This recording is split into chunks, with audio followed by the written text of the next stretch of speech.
ജനനായകൻ ഒഫീഷ്യലായിട്ട് പറഞ്ഞാൽ വിജയുടെ അഭിനയിക്കുന്ന ലാസ്റ്റ് ചിത്രം എന്ന് പറയുന്നു. വിജയ് രാഷ്ട്രീയത്തിലോട്ട് പൂർണ്ണമായിട്ടും ഇറങ്ങുന്നു എന്ന് പറയുന്നു, അഭിനയത്തോട് വിട പറയുകയാണെന്ന് പറയുന്നു. അതിൻ്റെ ഇന്നലെ ഇറങ്ങിയ പാട്ട് നെഞ്ചിൽ കുടിയിരിക്കും എന്ന് പറഞ്ഞ് തുടങ്ങുന്ന വിജയുടെ വോയിസോടുകൂടി തുടങ്ങുന്ന പാട്ട് അനിരുദ്ധിന്റെ മ്യൂസിക്കിൽ കിടിലം പാട്ടാണ്.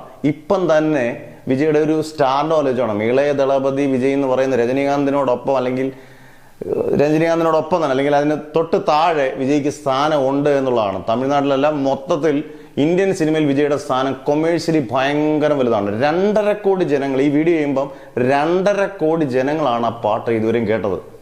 ഒരു നടൻ എനിക്ക് തോന്നുന്നില്ല, ടി സീരീസിലാണത് യൂട്യൂബിൽ വന്നത്, ഒരു നടൻ എനിക്ക് തോന്നുന്നില്ല ഇത്രയും റീച്ച് കിട്ടുന്നൊരു പാട്ടോ ഡാൻസോ ഒക്കെ ഇട്ട് ഒരു പാട്ടിൻ്റെ ഇത് വലിയ അദ്ദേഹം ഡാൻസ് ചെയ്യുന്ന വിജയ് ഡാൻസ് ചെയ്യുന്ന പാട്ടൊന്നും അല്ല വന്നേക്കുന്നത്. പക്ഷെ ആ പാട്ട് നല്ല രസമുണ്ട് കേൾക്കാൻ. അതിന് പോലും മിനിമം 2.5 കോടി വ്യൂസ് ഇത്ര മണിക്കൂറിനുള്ളിൽ കിട്ടുക എന്ന് പറയുന്നത് വിജയുടെ സ്റ്റാർഡ് ഒന്ന് ആലോചിച്ച് നോക്കി. സത്യം പറഞ്ഞാൽ നമ്മൾ ശരിക്കും മിസ്സാകും വിജയ് പടം ഇവിടെ വെച്ച് നിർത്തിയാൽ.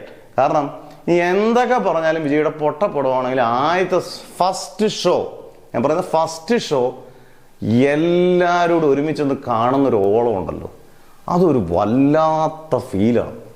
പ്രത്യേകിച്ച് വിജയുടെ പടം, രജനീകാന്തിന്റെ പടം ശരിയാണ്, നമ്മൾ ഭാഷയും ബാക്കിയുള്ള സിനിമകളും പടയപ്പൊക്കെ കണ്ടൊരു സമയമുണ്ട്. അതിനെക്കാട്ടിൽ 10 അല്ലെങ്കിൽ 100 മടങ്ങുമാണ് വിജയ് ഫാൻസ് അതുപോലെ ആഘോഷിക്കുകയോടെ ചെയ്യുമ്പം നമ്മളില്ലേ വലിയ ഉത്സവത്തിന്റെ നടുക്ക് ഇരിക്കുന്ന ഒരു ഫീൽ. അതൊരിക്കലും മമ്മൂട്ടിക്കും മോഹൻലാലിനും പോലും ഇവിടെ ഓളം ഉണ്ടാക്കാൻ പറ്റിയിട്ടില്ല എന്നുള്ളതാണ്. അത്രയ്ക്കാണ്. എന്ത് കട്ടൗട്ടിൽ പോലും റെക്കോർഡ് രീതി ചെയ്തേക്കുന്ന കട്ടൗട്ട് കേരളത്തിൽ ഉയർത്തി തമിഴ്നാടിനോടൊപ്പം കേരളത്തെ ആഘോഷിക്കുന്നുള്ളതാണ്.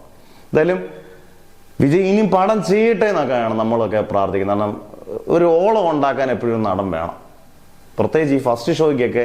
പിന്നെ ഗംഭീരം എന്ന് കേട്ട് കഴിഞ്ഞാൽ വിജയുടെ പടം ഇവിടെ നിൽക്കത്തുമില്ല. മിനിമം കളക്ഷൻ വിജയുടെ പടത്തിന് കിട്ടുകയും ചെയ്യും. പൊട്ടപ്പടം ആണെങ്കിൽ പോലും ഗംഭീര പടമാണെങ്കിൽ ഗംഭീര കളക്ഷൻ കിട്ടും.